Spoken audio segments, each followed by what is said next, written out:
Banyak ya yang tanya sama saya, gimana sih caranya jadi pemikir dan pemimpin yang hebat? Yang tentunya membawa kita ke pertanyaan lain, yaitu pemikir dan pemimpin yang hebat itu dilahirkan atau diciptakan. Dan kuliah kita hari ini akan membahas tentang bagaimana caranya menjadi pemikir yang hebat. Dan karena ini konten mahal, saya masukin ke membership ya. Berpikir pada umumnya itu sama seperti kemampuan-kemampuan manusia yang lain. Contohnya ya, berlari. Kita nggak akan bisa lari dengan cepat, lari dalam jangka waktu lama jika kita tidak berlatih. Sama juga seperti berpikir. Untuk jadi pemikir yang hebat, kita harus berlatih untuk berpikir. Mungkin memang ada faktor genetik juga ya, dan itu juga ada pengaruhnya dengan kapabilitas kita dalam berpikir. Sebagai contoh, ada dua orang anak, A dan B. A ini dari kecil dia cerdas, B dari kecil dia biasa aja. Lalu apakah B di akhir hidupnya tidak akan cerdas? Enggak. Kalau kecilmu kurang cemerlang, jangan berkecil hati. Terus semangat, terus berlatih, dan kamu pasti akan bisa ngalahin mereka yang diberikan bakat, diberikan talenta, diberikan berkah, dan diberikan kelebihan. Tapi mereka tidak mau melatihnya.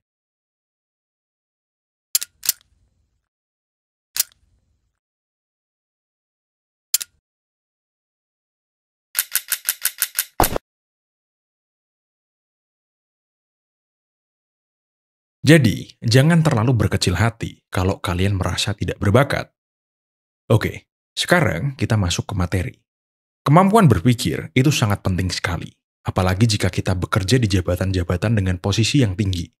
Sebagai pemimpin, jika kita memiliki kemampuan berpikir yang baik, maka kita bisa melihat apa aja sih tantangan yang akan datang dan opportunity atau kesempatan yang bisa kita lihat, lalu kita manfaatkan. Dan gak cuma itu aja, dengan kemampuan berpikir yang baik, kita bisa menyusun skala prioritas yang tepat dan menuntun organisasi yang kita pimpin ke arah yang tepat, serta menggerakkan orang-orang di bawah kita untuk bisa selalu beradaptasi pada segala perubahan yang akan terjadi. Dan buat kalian yang belum tahu, perusahaan, bisnis itu adalah bagian dari organisasi. Oke, lalu apa sih yang harus kita lakukan untuk menjadi pemikir yang hebat? Ada 6 hal yang harus kita kuasai, dan bisa saya bilang kalian wajib menguasai keenam-enamnya. Karena saya sering banget ngelihat pemimpin-pemimpin gagal hanya karena mereka kurang dalam satu aspek aja. Yang pertama, kita harus tahu apa yang dinamakan pattern recognition atau menyadari sebuah pola. Pattern recognition itu adalah dasar dari yang dinamakan strategic thinking atau berpikir strategis. Lalu, gimana cara pattern recognition ini bekerja? Yaitu kemampuan menemukan sebuah sinyal atau informasi penting dari ribuan atau bahkan jutaan informasi nggak penting. Dan nggak cuma itu aja. Setelah kita menemukan informasi yang penting itu, kita harus berpikir kenapa ini bisa terjadi, lalu kita cari koneksinya.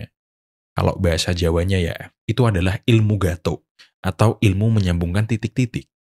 Sebagai contoh, orang bermain catur. Dia kan nggak hanya lihat papan caturnya, tapi dia juga melihat pergerakan pion-pion lawan kan. Lalu mempertanyakan, kenapa kudanya di situ? Kenapa bentengnya di situ? Lalu mempersiapkan strategi untuk mengantisipasi serangan dari lawan.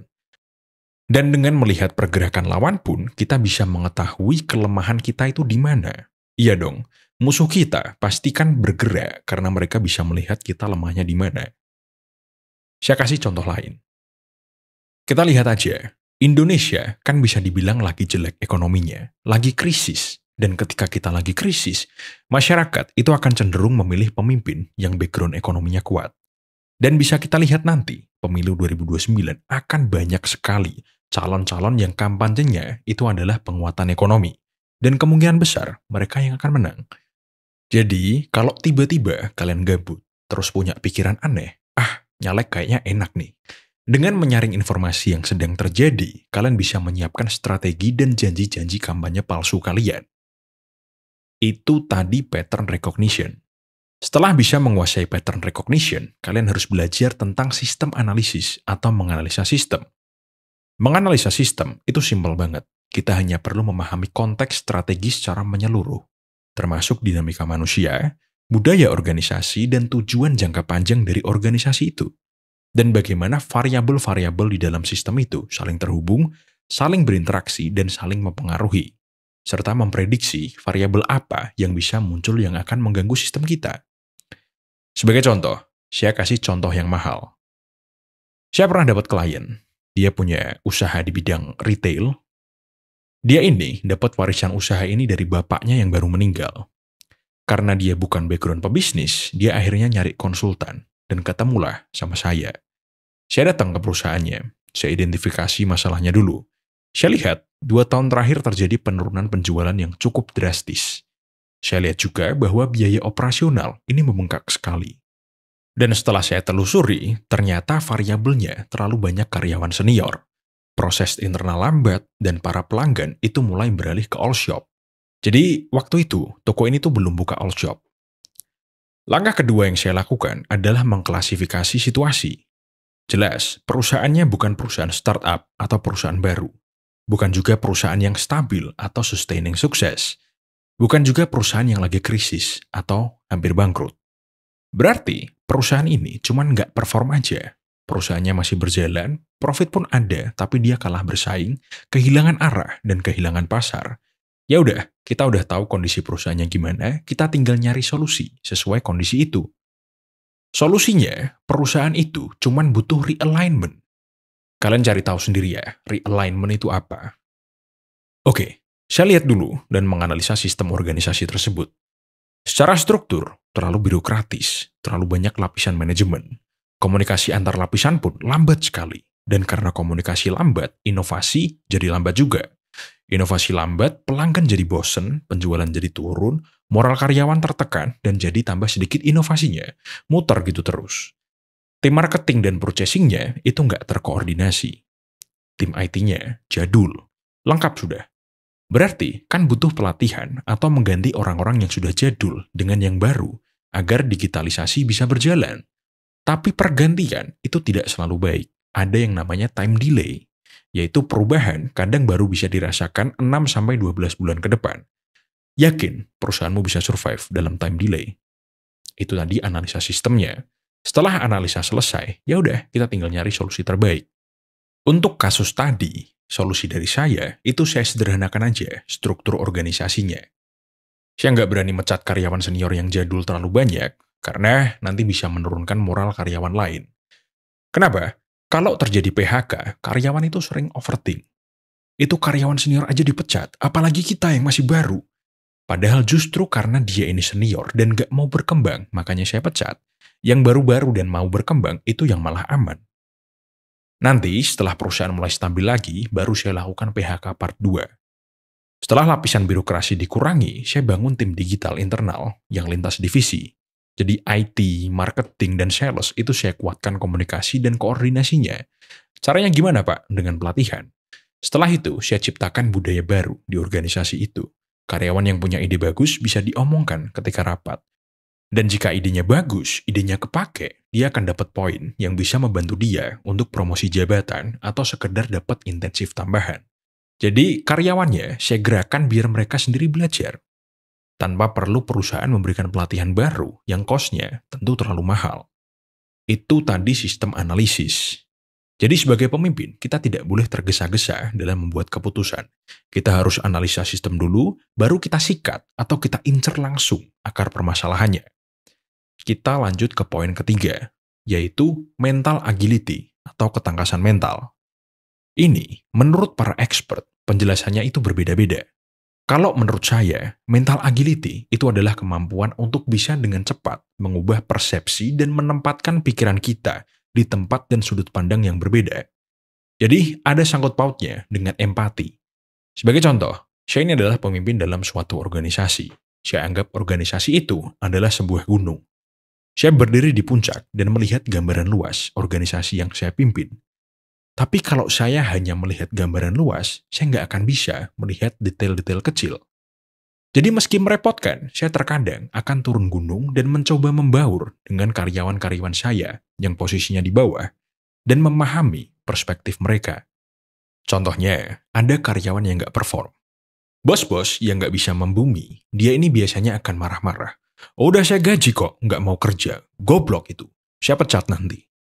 Nah, Dengan bisa melihat sudut pandang dari bawah, kita bisa mencari tahu, apakah karyawan ini nggak perform karena gajinya kurang? Kalau bukan karena gaji, karena apa? Apakah dia nggak punya tempat beristirahat ketika nggak ada kerjaan? Apakah dia ada masalah di rumah? Apakah dia dibully sama karyawan lain? Apakah aturan perusahaan mengganggu dia beribadah? Apakah jenjang karir yang dia lihat itu kurang menjanjikan? Atau apapun itu. Lalu, poin selanjutnya ada struktur problem solving, yaitu kemampuan untuk secara sistematis digunakan untuk memahami, merumuskan, dan menyelesaikan suatu masalah. Simpelnya gimana, Pak? Simpelnya, ya kemampuan untuk mengambil keputusan dengan baik atau decision making. Sebagai contoh, kamu punya perusahaan besar, udah IPO, otomatis perusahaan itu sekarang bukan punyamu doang. Ada stakeholder atau pemegang saham lain yang harus kita pertimbangkan sebelum mengambil keputusan. Nggak usah jauh-jauh perusahaan IPO deh. Kamu bikin usaha, minta modal sama saya kasih modalnya. Lalu bisnismu ini mengalami sebuah masalah, dan kamu harus bisa nyari solusi, di mana solusi tersebut itu saya juga harus mau menyetujui. Jadi penting sekali untuk kamu bisa mengambil keputusan dan bisa menjelaskan kenapa kamu mengambil keputusan tersebut.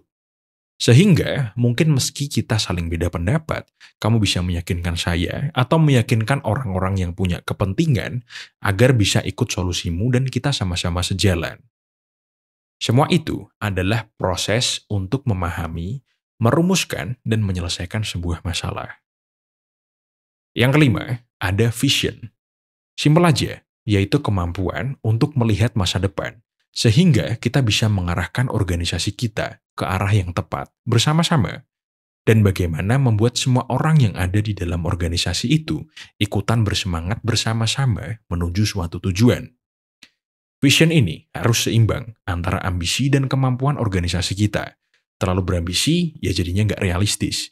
Karyawan pun jadinya nggak semangat. Dan kalau kita terlalu realistis, jadinya nggak menarik dan biasa aja. Terlalu flat, karyawan tidak termotivasi. Jadi, harus pas takarannya. Dan ini yang terakhir. Menurut saya, ini yang paling mahal. Kalian harus catat dan jangan sampai lupa. Yaitu keahlian untuk berpolitik. Semakin tinggi kita mendaki, semakin ada keharusan kita memiliki ilmu politik. Ilmu politik yang saya maksud adalah kecerdasan untuk memahami dan memainkan dinamika kekuasaan di dalam suatu organisasi. Ini harus banget kita miliki dan gak bisa kita hindari. Kita harus selalu punya taktik yang bisa kita gunakan untuk mempengaruhi orang lain, membangun reputasi, membangun kepercayaan, dan masih banyak lagi. Saya kasih satu contoh teknik yang menurut saya gampang sekali dilakukan, tapi dampaknya luar biasa. Anggaplah kamu seorang anak. Kamu pengen main game, tapi di rumahmu nggak ada komputer atau laptop. Kamu mau beli, nggak bisa karena kamu masih sekolah, nggak punya pendapatan. Minta bapakmu, kamu tahu bapakmu itu pelit. Lalu, apa yang bisa kamu lakukan? Ya, kamu mempengaruhi semua orang selain bapakmu di rumah itu untuk menyadari bahwa mereka butuh komputer.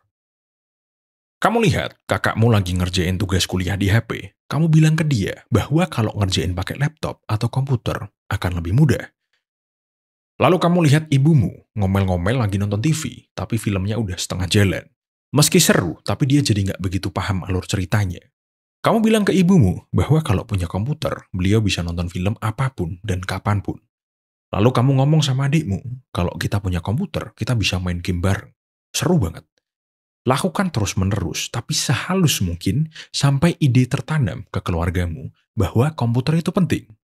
Hingga suatu hari ketika kalian lagi kumpul keluarga dan bapakmu mungkin ada duit, kamu bisa ajukan ide ke bapakmu bahwa mungkin kita butuh komputer. Bagus lagi, kamu arahkan adikmu yang minta, lalu kamu mensupport permintaan itu. Sama juga ketika kita di dunia kerja.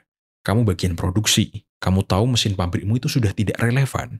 Kamu ngomong sama bosmu, tapi karena dia pelit, dia nggak mau beli. Kamu bisa lakukan teknik yang sama. Kamu ngomong sama bagian sales, kamu ngomong sama bagian marketing, dan orang-orang penting lainnya. Lalu ketika meeting, kamu ajukan ide itu. Simpelnya, teknik tadi itu, kita harus tahu urutan-urutan orang yang harus kita ajak komunikasi terlebih dahulu untuk bisa mencapai suatu tujuan. Contoh lagi, saya nggak punya modal. Teman saya Satria punya modal, tapi saya nggak deket sama Satria. Saya ajak sahabatnya Satria, Bagas sama Rizky untuk bisnis bareng. Dapat Bagas sama Rizky, kemungkinan besar saya juga dapat Satria. Kelihatannya simpel, tapi kita harus berhati-hati. Jangan sampai Satria merasa terancam, dan jangan sampai Bagas dan Rizky merasa dimanfaatkan. Itu tadi baru satu teknik, di mana kita menggerakkan seseorang secara step by step, tanpa dia sadari bahwa dia sedang bergerak dengan arahan kita. Baru satu teknik aja, dan saya yakin kalian sudah bisa menggambarkan situasi-situasi seperti apa yang bisa kalian manfaatkan dengan teknik itu. Oke, saya rasa cukup segitu dulu. Sekian, jangan lupa like, share, dan subscribe.